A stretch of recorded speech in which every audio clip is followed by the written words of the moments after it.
ফল ও বীজ। স্ত্রীকেশরের গর্ভাশয়ের ভিতরে থাকে ডিম্বক। ডিম্বক হল স্ত্রীকোষ। পরাগরেণুর পুরুষ কোষ গর্ভাশয়ের ডিম্বকের সাথে মিলিত হয়। এই প্রক্রিয়াকে বলে নিষেক।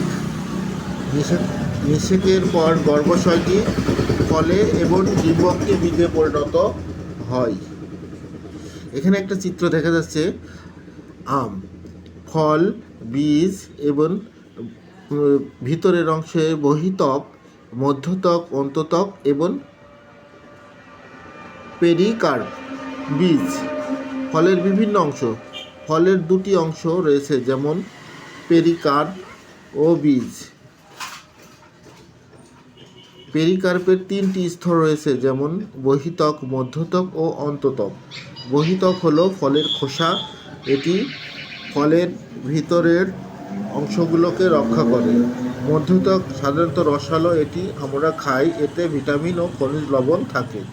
অন্তত্বক দিয়ে বীজ ঢাকা থাকে, বীজের উপরের পাতলা আবরণ অন্তত্বক। সব ফলেরই কি বীজ থাকে? কাজ। পরিচিত ফলে বীজের উপস্থিতি চিহ্নিত করেন। যা লাগবে: পরিচিত বিভিন্ন ফল, যেমন আম, জাম, পেঁপে, তরমুজ, কলা, কাঁঠাল ইত্যাদি।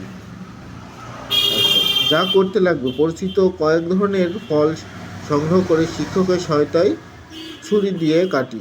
ফলের খোসা থেকে শুরু করে ভিতরের অংশ পর্যন্ত পর্যবেক্ষণ করি। বিভিন্ন ফলের অভ্যন্তরীণ অংশ পর্যবেক্ষণ শেষে নিচের ছকটি পূরণ করি।